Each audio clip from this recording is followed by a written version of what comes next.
Kò dájú wípé ìjà tí ó ń lọ láàrin àwọn ẹgbẹ́ onímọ́tò ní ìpínlẹ̀ Èkó, ìyẹn ẹgbẹ́ onímọ́tò National Union of Road Transport Workers NURTW, kò dájú pé ìjà burúkú tó ń lọ láàrin gbogbo wọn, kò dájú pé ìjà ọ̀hún yóò lọ sílẹ̀ ní ìgbàkúgbà sí àsìkò yìí o, lórí àṣírí tí ọ̀kan pàtàkì lára àwọn olóyè ẹgbẹ́ ní ìpínlẹ̀ Èkó tó tún jẹ́ ọ̀kan lára àwọn gbajúgbajà onímọ́tò ní ìpínlẹ̀ Èkó ìyún Alhaji Abdulganiy Oyedepo, ẹni tí ó gbajúmọ̀ tí Koko Zaria tàbí Koko Zagaza tàbí American Boy, pẹ̀lú àṣírí ọ̀gá onímọ́tò kan tí aforúkọbò láṣìírí tóun náà tí ò dárúkọ ẹ̀ ṣùgbọ́n tí aforúkọbò ẹni náà láṣìírí tí ó tú nípa ẹ̀. Ẹ sì rántí wípé ní tẹ́lẹ̀ níṣe ni Koko Zaria ló jẹ́ ọlọ́wọ̀ ọ̀tún fún ọ̀gá onímọ́tò kan ní ìpínlẹ̀ Èkó tó jẹ́ pé àárín wọn ò ṣe é rí tẹ́lẹ̀, ṣùgbọ́n tó jẹ́ pé lójijì ìní Koko Zaria ló máa kúrò lẹ́yìn ọ̀gá onímọ́tò tá à ń wí yìí tó sì bọ́ sí ẹ̀yìn ẹni tó jẹ́ alága ẹgbẹ́ onímọ́tò NURTW ìpínlẹ̀ Èkó lásìkò yìí, Alhaji Mustapha Adekunle, ẹni tí gbogbo ayé mọ̀ sí Mustapha Sego. Ọ̀rọ̀ yìí ni ò yé ọ̀pọ̀ àwọn èèyàn, tí ọ̀pọ̀ èèyàn tó sì máa ń pe Koko Zaria ní ọ̀dàlẹ̀ bálẹ̀kú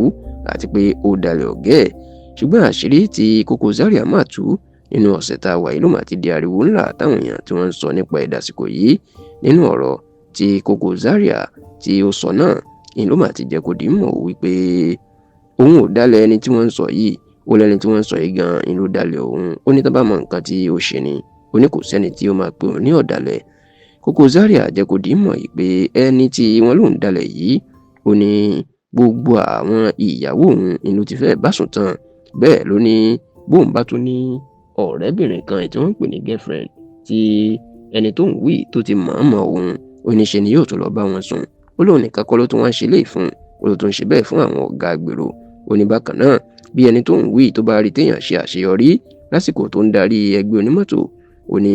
níṣe ni yóò gba ipò lọ́wọ́ ẹni bẹ́ẹ̀, tó sì ní gbogbo eléyìí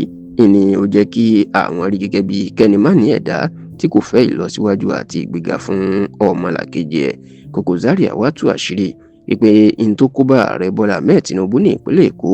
lásìkò ètò ìdìbò ààrẹ ọdún 2023 kó jẹ́ kí wọ́n lu Tinubu mọ́ Èkó. Ó ní kò ṣẹ̀yìn ẹni tó ń wí yìí, ó ní òbítíbitì owó tí wọ́n gbé fún un láti fi ṣiṣẹ́ fún Tinubu, ó ní dípò kó pín fún gbogbo àwọn láti fi ṣiṣẹ́ oníkálukú, ó ní kò sí owó náà kó fún wọn. Ó ní gbogbo àwọn òṣèré tíátà àtẹni náà tó ń gbé owó náà fún, ó ní kì í ṣe pé láti ṣiṣẹ́ fún Tinubu ló fi ń fún wọn, bí kò ṣe láti lè bá wọn sùn àti láti lè rí nǹkan lára wọn. Ó ní gbogbo eléyìí ló kó bá Tinubu, tó sì jẹ́ pé àṣírí tí Koko Zaria tú yìí ó mà ti dá wàhálà lẹ̀, tó sì ti ń jà rìnrìn tó kódà tí àwọn èèyàn sọ pé èyí tó tiẹ̀ tú àṣírí nípa ti Tinubu, ìyẹn tó kó bá Tinubu tó fi pàdánù òbò lẹ́kọ̀ọ́, wọn ní òun gan-an ó tún jẹ́ ọ̀rọ̀ ńlá tí yóò tó dá nǹkan míì lẹ̀ lọ́jọ́ iwájú.